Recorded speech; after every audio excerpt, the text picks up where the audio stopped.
Okay, we'll get started. Welcome, everyone. Thank you so much for joining the Newcomer Accessibility Council's roundtable discussion and presentation on a cross-regional approach to serving newcomers with disabilities, promising practices and learnings. I'm Esmeen Sigder. I'm the lead for the Health and Wellbeing Action Group, Immigration Partnership, and one of the co-chairs of the NAC. And I'm joined here today by my two fellow presenters. We have Danielle Pineda calling in from Durham Lip as the co-chair for the NAC. And we have one of our NAC members, Rebecca Wood, representing Center for Independent Living, Toronto. I will allow them to introduce themselves at length when we get to them. But for now, let's get started. Just starting off with a land acknowledgement, we acknowledge that we're currently presenting from the unceded traditional territories of the Musqueam, Squamish, and Tsleil-Waututh nations. While we're all on a virtual platform with attendees from across the land, we would like to acknowledge that we're all calling in from places we call home that are the traditional territories of diverse First Nations. The work of the NAC is centered on and situated in TK Toronto on the traditional territory of many nations, including the Mississaugas of the Credit, the Anishinaabe, the Chippewa, the Haudenosaunee, and the Wendat peoples, and is now home to many diverse First Nations, Inuit, and Métis people. And we are very grateful to have the opportunity to both work and gather on the community on that territory.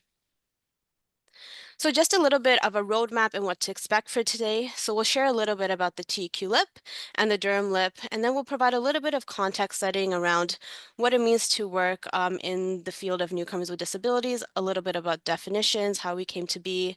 We'll share a little bit about the NAC, who we are, how we came to be, and then we'll turn the conversation around to include all of you to learn a little bit about what the work looks like across Canada when it comes to serving newcomers with disabilities. We'll chat a little bit about best practices, promising practices, gaps, and how we can all better collaborate with one another to support the needs of newcomers with disabilities. I'd also like to, at this moment, we'll be putting a link in the chat, and it'll direct you to a resource folder. It's a Google Drive that includes a couple of resources that we've compiled that we thought may be useful to all of you in doing the work that you need to do in terms of serving newcomers with disabilities. And we also put a link in the chat of an inventory that we thought it would be a great idea for us to co-create. I think it's a wonderful opportunity that we're calling in from all across Canada. And this inventory will serve as just a repository of different maybe services or organizations that you may have worked with, and just compiling that all in one inventory. And so as we're going through the presentation today, take a couple of minutes to look through the inventory and share some of your resources, and you'll have access to both the inventory as well as the Google Drive as beyond this presentation. And if you have any questions, please raise your hand. I can't see everyone, or put in the chat, and one of my fellow presenters will bring it to my attention. Okay, sharing a little bit about the Toronto East Quadrant Local Immigration Partnership. So we were established in 2012, which I believe makes us one of the oldest LIPs. And what is unique is we're also one of 5 LIPs from Toronto. So we also have the Toronto North, we have the Toronto West, the Toronto South, and we also have the Toronto Newcomer office, which is based with City Hall. But as our name suggests, we look over the most eastern catchment area of Toronto, of a very special place called Scarborough, which I may argue is probably the best part of Toronto. And what makes Scarborough very unique is the fact that over 50% of its population is comprised of newcomers.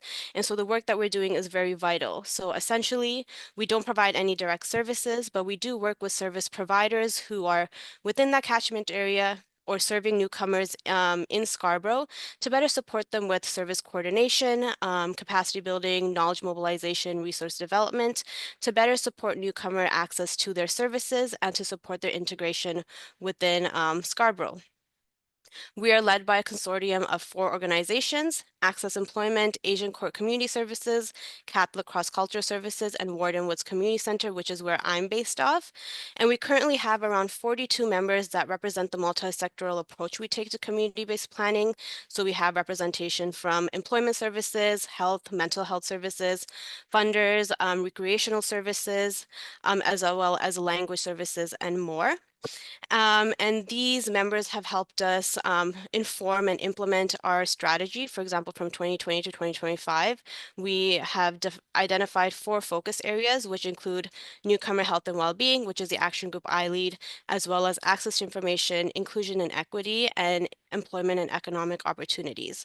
And so we have frontline staff and other levels of staff who are part of those different action groups who are led by our different project officers to both implement and inform the strategy as we move forward. I will now pass it off to Danielle to share a little bit about Durham Lip and introduce herself. Hello, everybody. Thank you, Ezreen, for that introduction. My name's Danielle, and I'm from the region of Durham Lip. So as Ezreen mentioned, she's from the Toronto East. I'm just maybe 20 to 30 minutes east of her. So Durham region is a regional municipality which consists of about 8 local area municipalities. And we're about, let's say, if relative to Toronto, we're about 30 to 40 minutes away. Our most western part municipalities, Pickering and Ajax, and then we go also further up north and east to, let's say, Clarington, Brock, and Uxbridge. In Durham region has a population of just around 700,000, but it is growing quite rapidly. And the Durham Local Immigration Partnership is hosted within the regional municipality of Durham, and we were established in 2009. So we have about 140 community partners and 5 primary settlement organizations in Durham. And our work really revolves around 3 key pillars. So one of them is economic prosperity, the second is service coordination, and then the third is community belonging. And our work with Ezreen's LIP, the Toronto East LIP, really falls within service coordination. And we do have the, really good privilege that we're able to collaborate amongst different geographies and LIPs because we find that that really creates the most impact. And we can go to the next slide, Ezreen.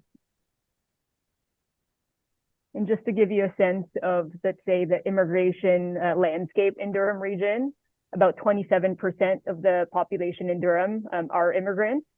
And even more recently, 7 out of 10 new people who have moved to Durham are immigrants. So a lot of the growth of the region is actually coming from immigration. And so the need for settlement services, the work of the LIP is becoming even more and more apparent in the last few years. And we're also seeing that in terms of where immigrants coming to Durham are settling, they are still primarily settling in the communities closer to Toronto. So for Durham, that would be Ajax and Pickering. But more recently, because obviously of the affordability crisis and just availability of housing, folks are moving out further east and further north to municipalities like Uxbridge and Clarington. So that's also something that we're monitoring very closely because that means there's a need for settlement services in more rural and small communities. In terms of, let's say, the ethnic and cultural composition of immigrants in Durham, the most commonly spoken language in Durham is Tamil, followed by Urdu, Mandarin, and then Tagalog or Filipino. So that's a little bit about Durham. You heard about the Toronto East, you heard about Durham. Now we're going to talk a little bit about context before we jump into the work of the NAC.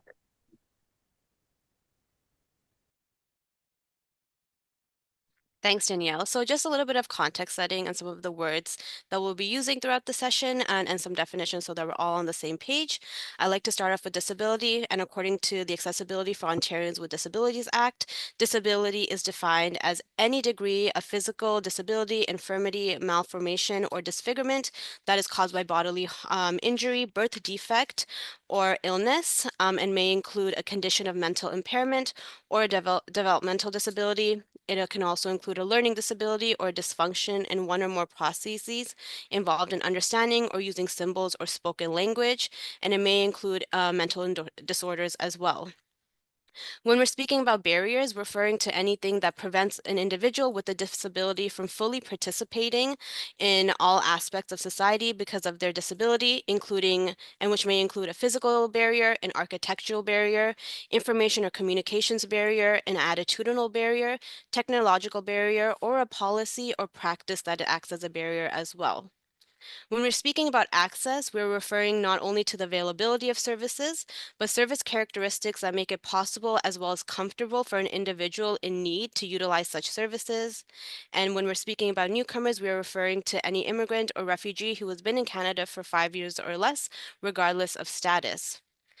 When we touch on medical inadmissibility, we're speaking about the conditions that prevent individuals with health conditions from immigrating and entering into Canada. And we'll speak a little bit about this further. But those are kind of the terms that we'll be using throughout the session. And I'll pass it off, I believe, to Rebecca to share a little bit about, Danielle to share a little bit about the context further. Thanks, Ezrin. We also just wanted to share some statistics and data about disability in Canada.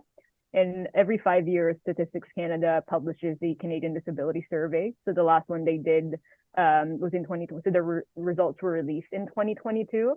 So I just want to caveat that the information presented in the slides are a mix of the 2022 results and the 2017 results. So as of 2022, about 8 million Canadians 15 years old or older identify with at least one disability. So that represents about 27% of all Canadians. And this is about twice the percentage of people that identified with at least one disability that was reported 10 years ago. Amongst those individuals, 62% are employed.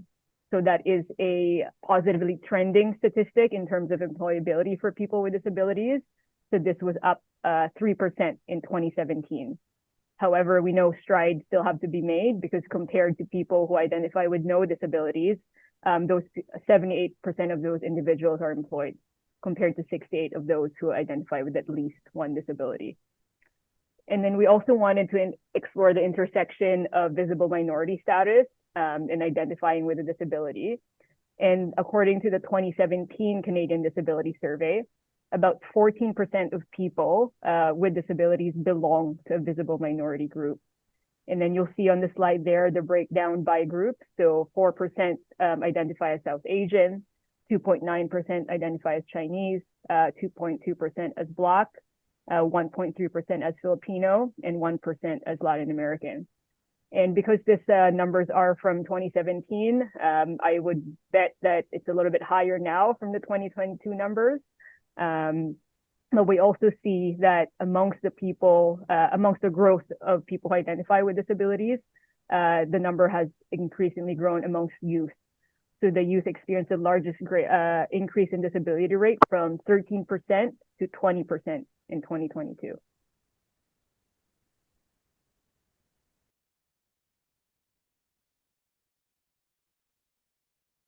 Thanks, Danielle. So sharing a little bit about the Newcomer Accessibility Council. So who are we? So essentially, we are a working advisory group and a cross-jurisdictional group that is in collaboration between the Toronto East Quadrant and Durham Local Immigration Partnership. As Danielle mentioned, we are neighbors in terms of catchment area, and what that usually means is that we will have overlapping clients. So we'll find that clients will be traveling to neighboring catchment area and LIPS. And so the idea was that we would join together to basically serve newcomers with disabilities, both in the Scarborough and Durham regions.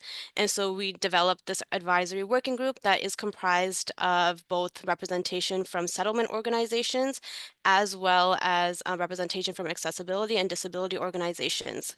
We meet quarterly, 4 times a year, to basically co-design and implement some of the initiatives to meet the outcomes that we've established. But our overall aim is to implement a place-based model for an accessible and responsive service system for not only newcomers with disabilities, but their families and caretakers. We'll go into kind of the initiatives that we've had so far in trying to achieve this a little bit later.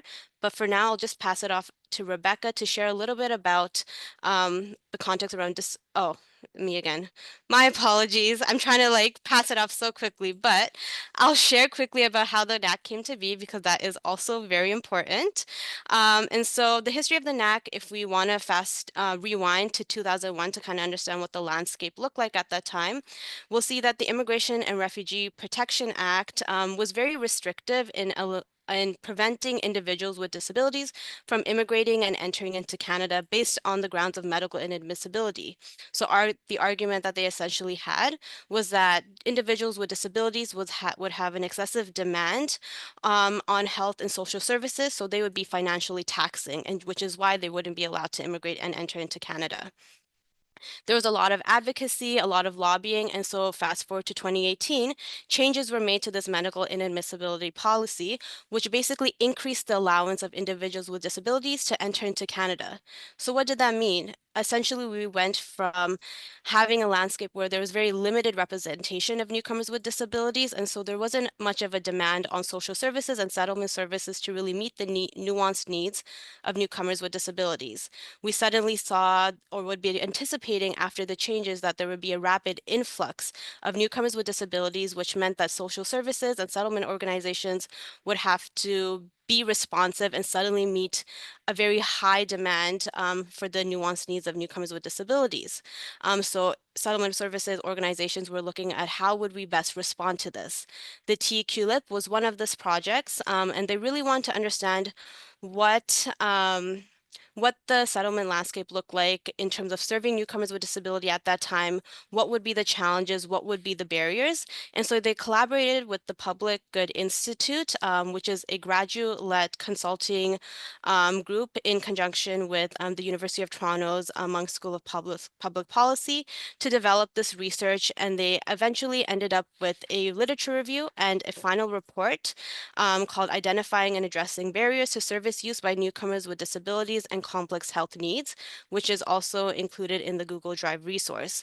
So that provided them with the evidence to essentially say that this is a focus area that we want to focus on when it came to our 2020-2025 strategy, because they found out that service settlement organization services were not where they needed to be able to serve newcomers with disabilities when the need would arise. And they shared these findings with both the Peel Region LIP as well as the Durham LIP because they were looking to collaborate with these neighboring local immigration partnerships. The Durham LIP said, this looks like a really high priority need, and we would like to collaborate on that. And so that is how the collaboration was born around 2020. And then from 2020 to 2021, we worked together to basically co-design what that structure would look like, what the mandate would look like. We began recruiting, and then we finally, in 2021, established the NAC that we know of as now with its current members.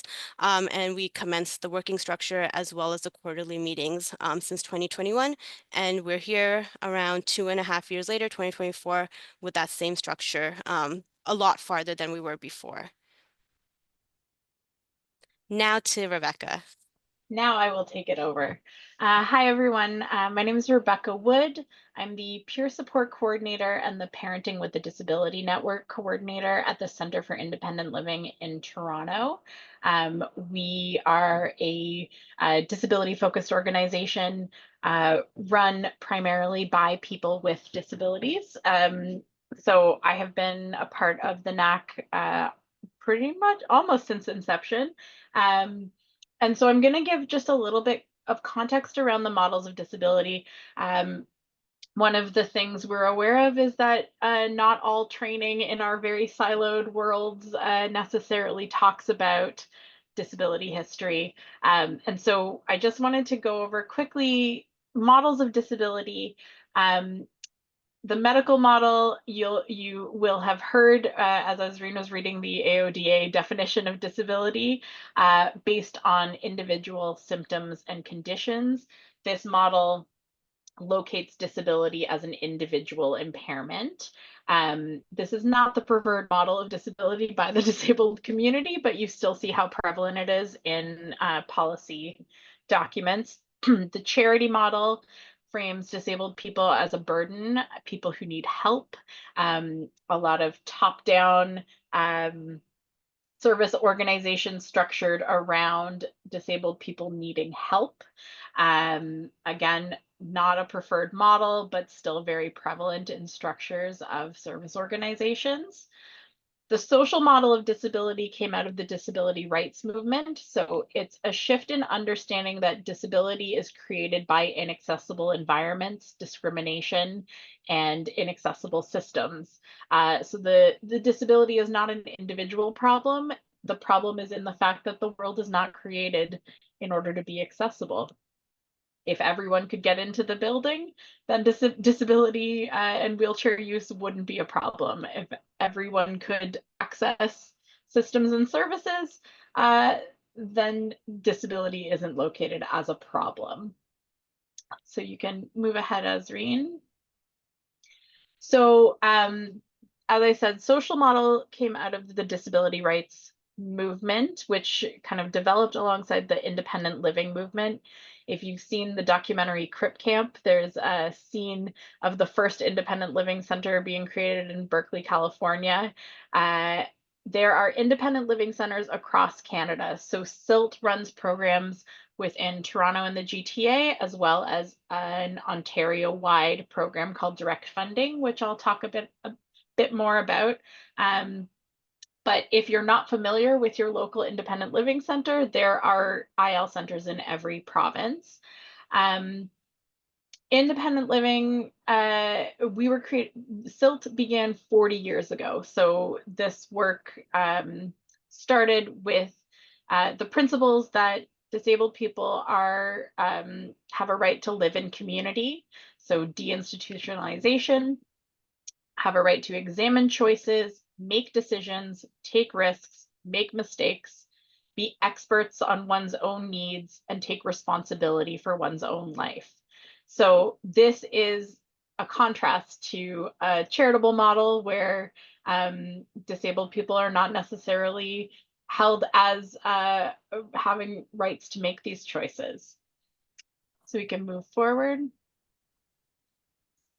So as we're doing the work in the NAC, we're taking this independent living disability rights model, as well as a disability justice model into our work.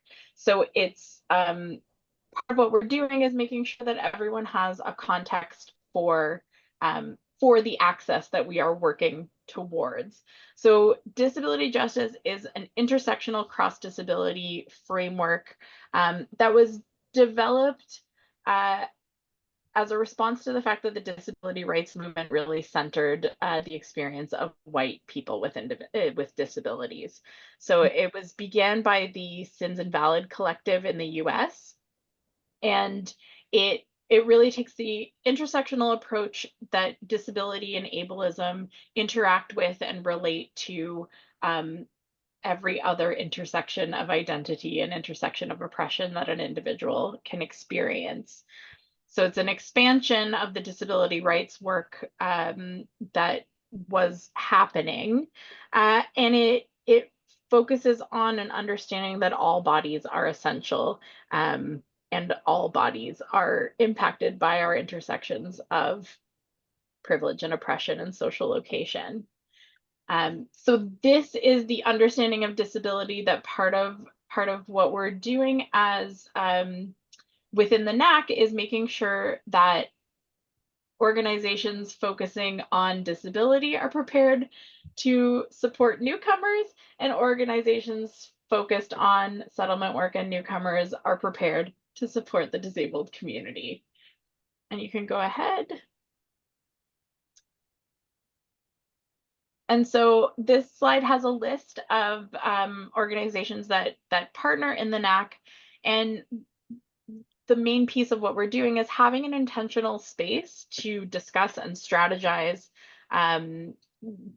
around these intersections of newcomers and disability, so that staff feel prepared to support disabled newcomers with all the choices available to them, so that people can make decisions about how they want to live in community and how they want to access services. As I said before, we can be so siloed. So having the NAC as an intentional knowledge sharing group really helps ensure that our siloed organizations are supporting each other to provide the best services possible to this community. And newcomers can encounter disability at any time. So either arriving with disabilities, acquiring a disability or illness, access needs that come with aging, having children with disabilities or diagnoses that require navigating, services for children. There's a lot of ways that disability can be introduced into somebody's experience navigating coming to Canada. And so it's important that those service providers have an understanding of disability and are informed to make supportive connections, and that the connections are prepared to meet them when they arrive. And so I wanted to share just a story that one of the programs at SILT is called the Direct Funding Program. It's an Ontario-wide program where individuals receive funding to hire their own attendance services. So individuals to support with tasks of daily living. So this is a really important program to know about because of the flexibility, because of the potential for culturally responsive, linguistically responsive attendants to come into, these are the people coming into your home to help with showering, bathing, transferring, dressing. This program enables people to hire who they want to hire for these tasks. So one of my colleagues was telling me a story about a refugee who recently joined the program from Eritrea, who arrived having had a spinal cord injury from a young age. A local community center told him about the direct funding program, and he got in touch.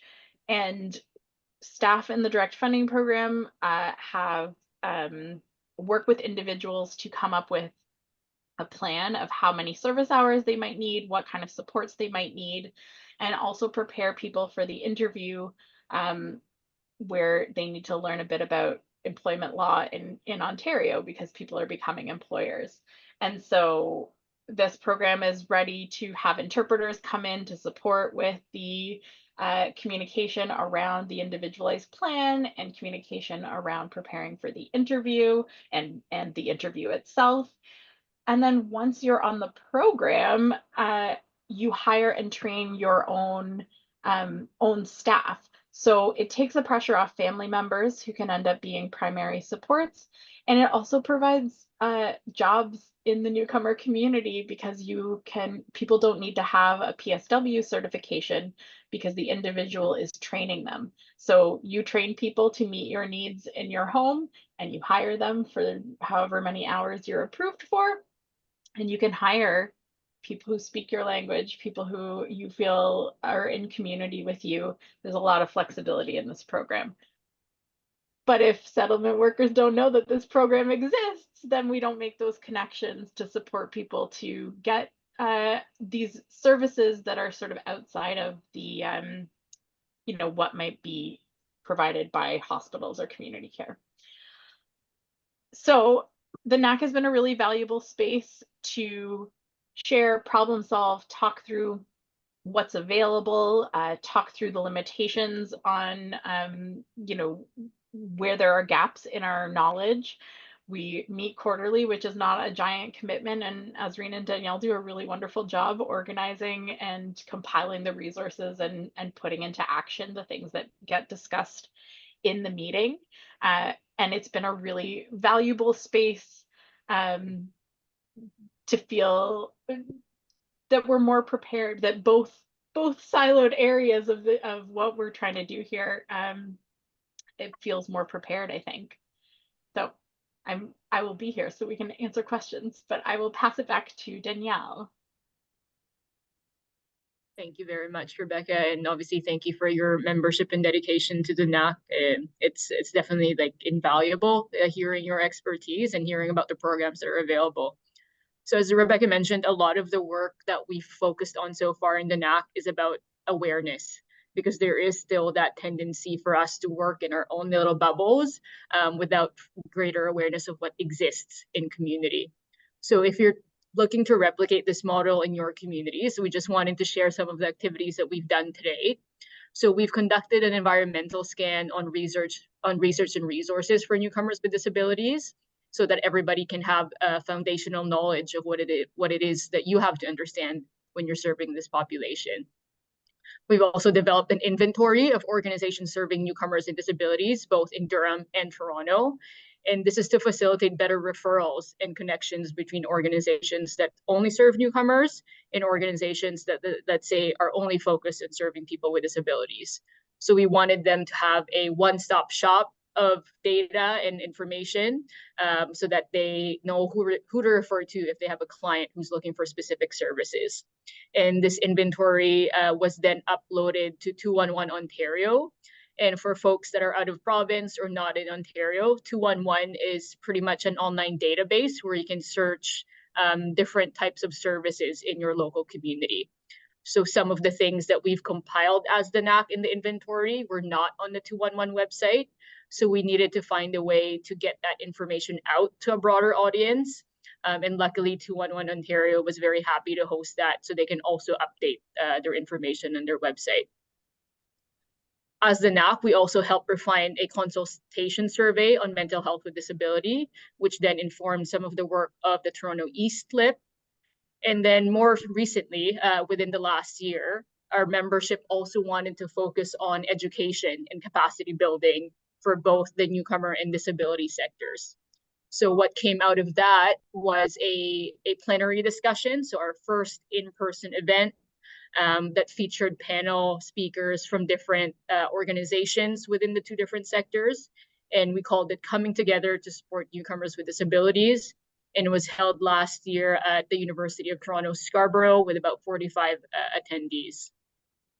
And most recently, just this year, we wanted to build on the momentum of the learning and capacity building focus of the NAC.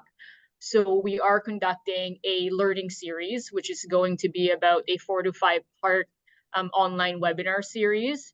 And the first one really focused on the foundations of disability inclusion. So that covered some of the things that Rebecca spoke about today. So kind of like a basic understanding of disability inclusion and how it relates to newcomer service provision. And then our subsequent workshops will then focus on kind of like how. So now that you know why it's important to apply this intersectional lens to the service delivery, we then want to equip partners with how to do this. So what programs are available, what funding sources are available. So that learning series is in development and will hopefully be launching in the new year. And other highlights include us welcoming 5 new members from 3 different organizations. And we've also had 3 guest speakers present to the NAC for professional development and capacity building. And so although we've done quite a bit that we are quite proud of within the last 2 years, we do have a lot of work to do still, and we did want to share some learnings today. And I think Rebecca already touched on this when she was speaking about working in silos and not knowing where things are. And so in a lot of our meetings and a lot of the workshops that we've had, we did notice that the settlement and accessibility sectors really still need to get to know each other. Folks do very well within their own line of expertise. So settlement does settlement really well, accessibility does accessibility really well.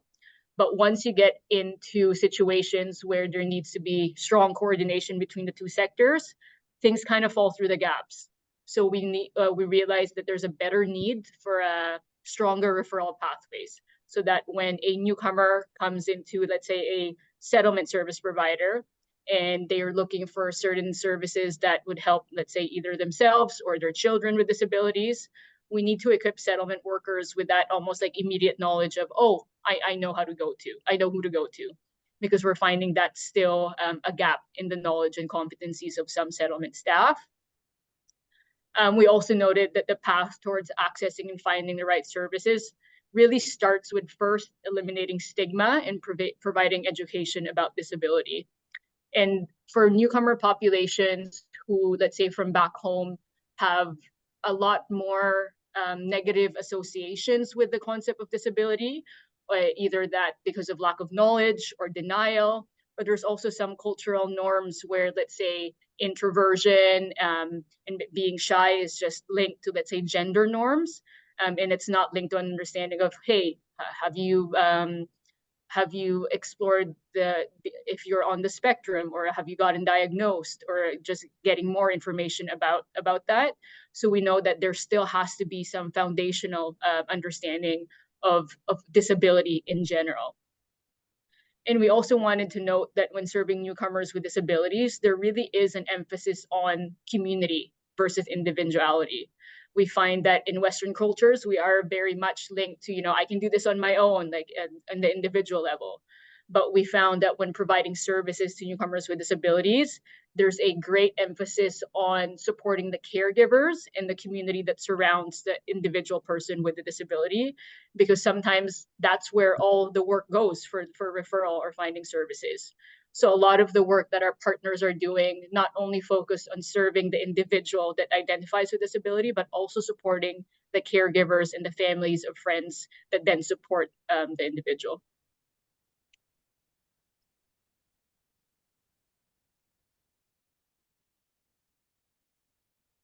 So we did want to hear from you, because I'm sure Rebecca and Azreen are great speakers, but we want to hear your voices or your thoughts in the chat. So we are going to launch a poll, and we just wanted to ask, on a scale of 1 to 10, how well do you think our sector is serving newcomers with disabilities?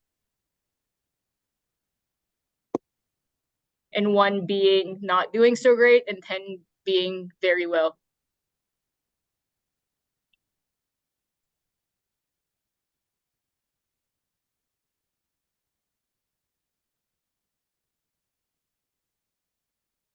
I see responses coming in at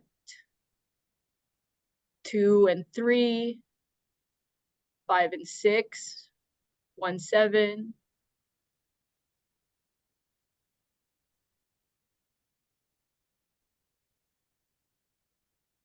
The highest one seems to be 5. So a 50% pass rate for our performance as a sector in serving newcomers with disabilities.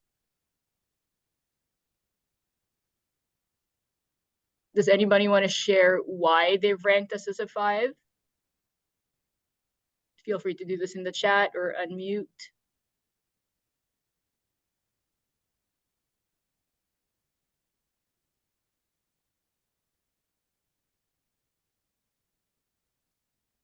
Oh, and I see the second poll has also launched. And we did want to ask, on a scale of 1 to 10, how confident do you personally feel as a service provider in your capacity and knowledge to serve newcomers with disabilities? Majority are at a 4, sorry, at a 6.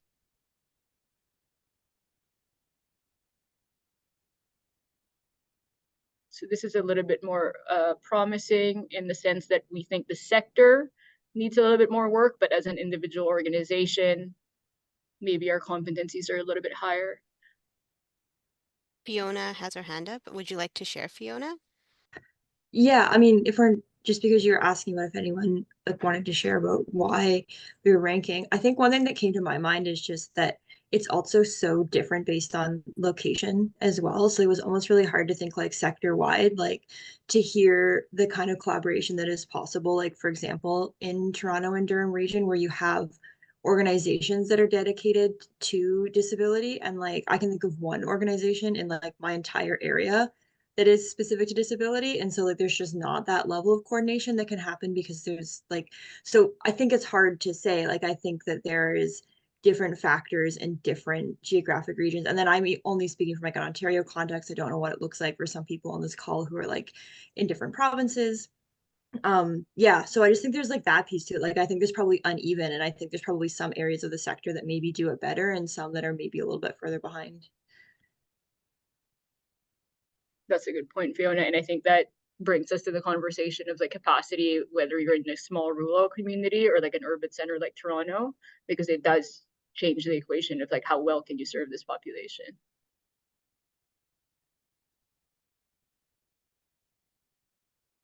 I see Mitch also shared some comments in the chat, and I'll just read it out loud. Mitch shared that they live in a rural community and our infrastructure is just not set up for people with disabilities. There are a lot of old buildings that need a lot of retrofitting. And if you're a newcomer in a wheelchair, you wouldn't be able to get into the settlement agency without calling ahead for help or knocking on the door and hoping somebody notices. And then Emily shared that they ranked it as a 3 because the intersection of being a newcomer with a disability is not even talked about in many conversations about newcomers, including in our strategic planning. That is fair. Sometimes you have to start there, just start talking about this topic. Okay. So thank you all for sharing. We are going to jump into the roundtable portion of our workshop. And we do have a few more questions that we want you to work on as a group. I know people have disclosed that people are at different levels of readiness and capacity to serve this population, but hopefully you can share some of the things that you've seen in your community or some of the challenges that you've already alluded to. So we are going to break you out into smaller groups, and we are going to give you about 10 minutes more. About 10 minutes to discuss the questions. I will be dropping the link to the questions so you can readily have it available. And then we'll come back to report some of the things you've shared.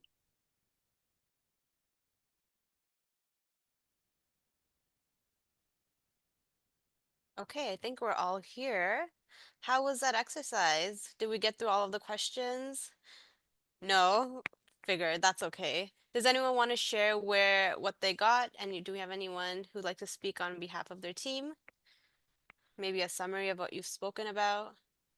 Yeah, I can go ahead and kind of high level it. So we were kind of like from very diverse areas, some smaller areas and just like where we're actually like located in and situated. So for myself, being from the Niagara Local Immigration Partnership, we're from the I'm from the Niagara region, so we have like almost 500,000 individuals here. And we're located within the regional municipality of Niagara. So we have really wonderful connections with, say, our communications department and like different and various departments. We have an accessibility advisor that is on our council, has been on our council since its inception in 2009 or 10. It's been not easy for us, but it's kind of like baby steps towards things, right? Always being aware of, any newsletters we send out, kind of we put them together, but then they get filtered up to our communications department where they make sure it's AODA compliant. And even more so now, like I think you can go there and you can get a guide off of there, off of the website. Just put in AODA and just kind of look at things. So we were just chatting about that, like how to start, because some of us were from a smaller community where there might be, less than 5,000 individuals there. And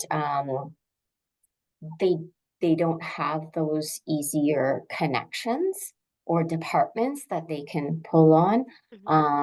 Like within the Niagara region, like even our building is accessible, things like that, where others are at a different stage, right?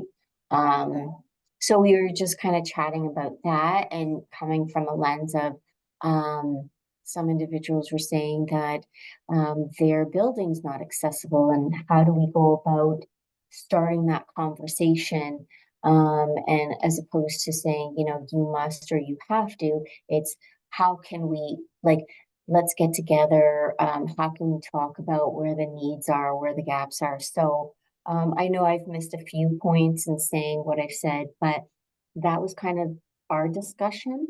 And we were just kind of talking back and forth about some of those challenges and some of the small successes and wins that we have. Like for us with the newsletter, we make sure that there's an alt text on it, things like that. But I really like how you brought, when you were talking about your project, and you brought the settlement agencies and organizations that directly have individuals with disabilities, and you brought them together. So that's something I'll bring forward to my team and see what we can do with that. So I want to thank you for your presentation as well. And I don't want to take up more time because maybe some of the individuals that were in our group want to speak as well. For sharing, Lisa. I think that's an important thing to note about the capacity of different organizations. We found that in our communities, like I think we also have that experience, because in Durham, we have municipalities that are very small also relative to the big ones like Ajax and Pickering. So one thing I might even like pitch to the group is, while you're building your capacity to serve this population, maybe tap into the pan-Canadian organizations that are doing this work, because then it's not tied to a geography, right?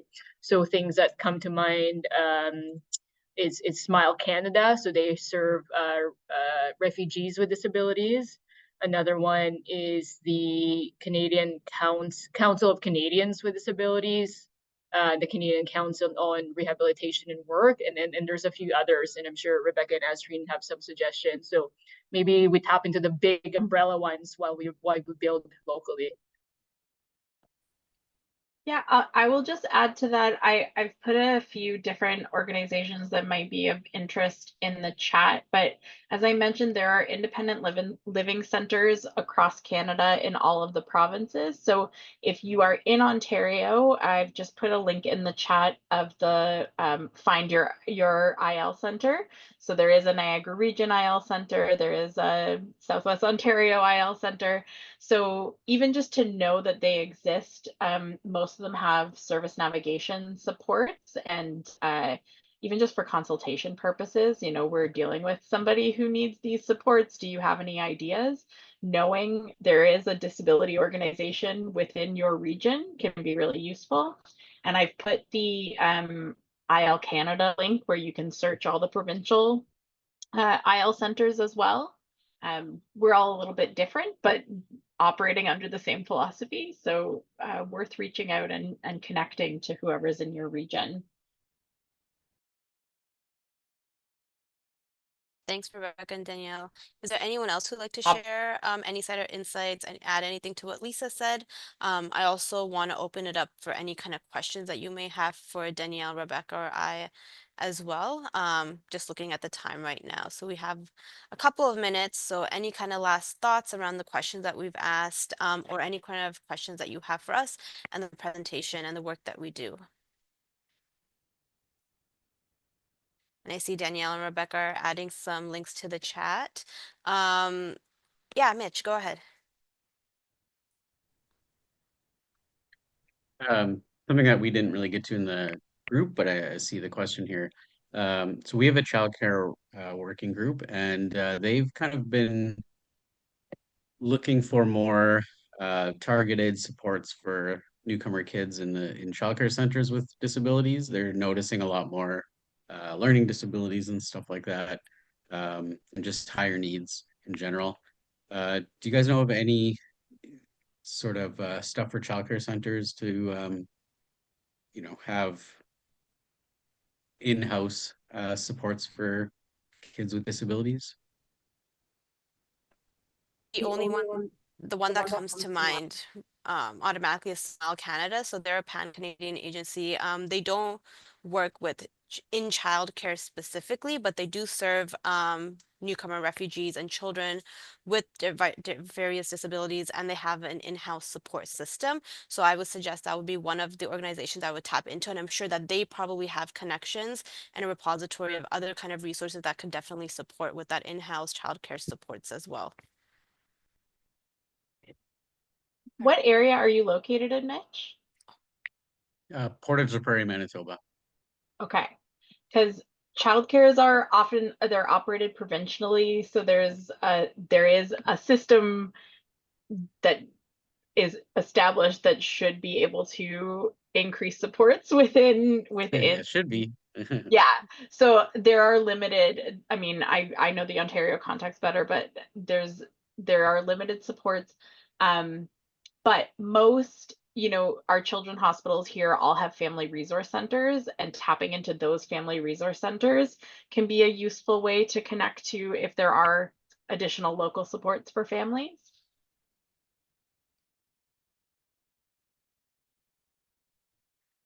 Fiona, I see your hand is up. Yeah, I can just give like a little recap of my group.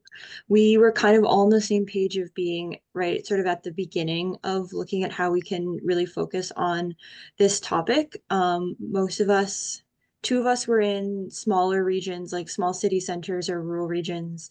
So we talked about challenges with that. We also just then had a conversation about more broadly figuring out better ways to engage and hear from our newcomer and immigrant populations. And so sort of to know what the need is. We talked a little bit about doing some like mapping or to figure out the gaps.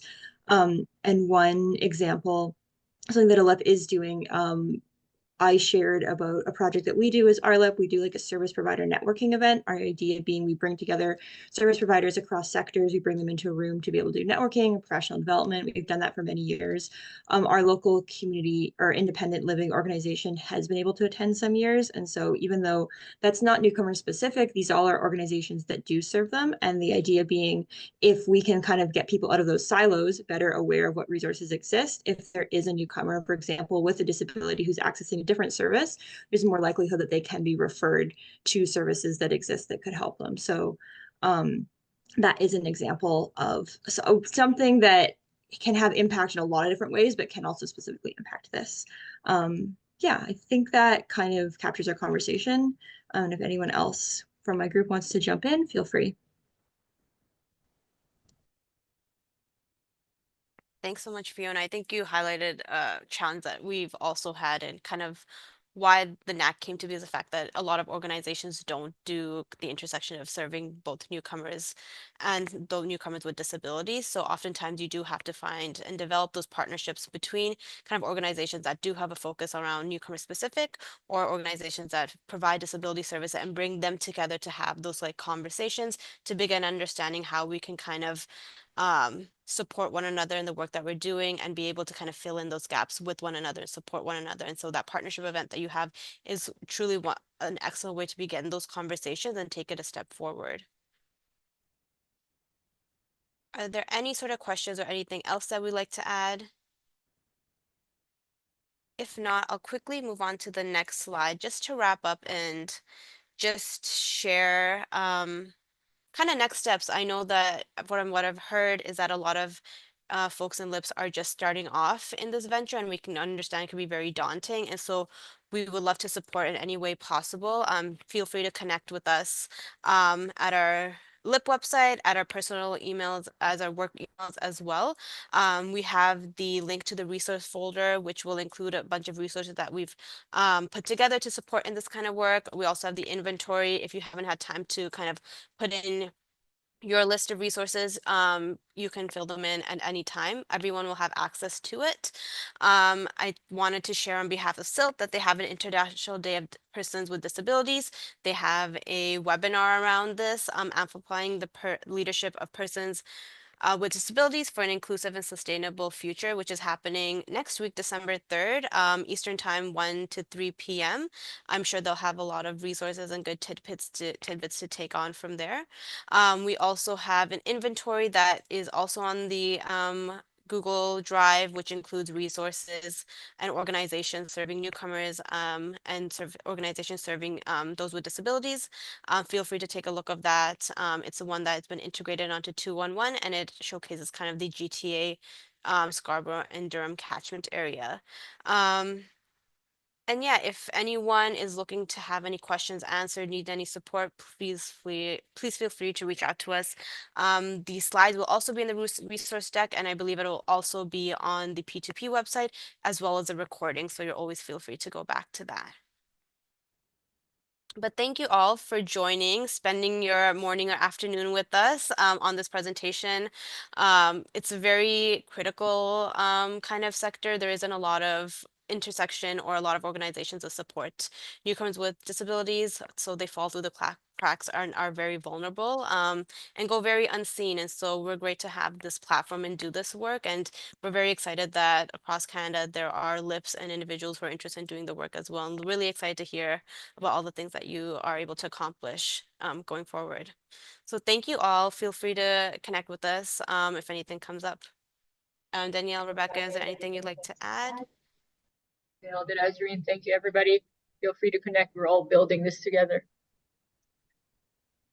I'm so glad to have been able to come and speak with all of you today. And I just want to add, disability can be a bit of an elusive population to serve because there's not always agreement around what it means. There's cross-disability needs. There's people who will use mobility aids but feel very uncomfortable identifying as disabled.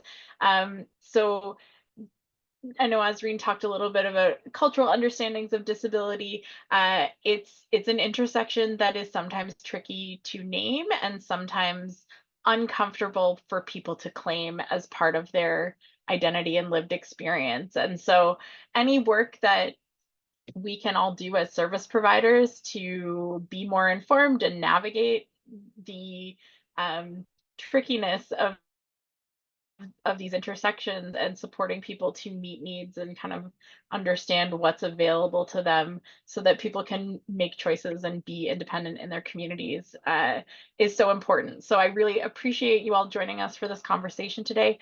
Absolutely reach out anytime for resources, and I put a number of organizations that might be of interest in our shared document there. So hopefully that is a useful starting point for people. Thank you, everybody. Have a good rest of the day.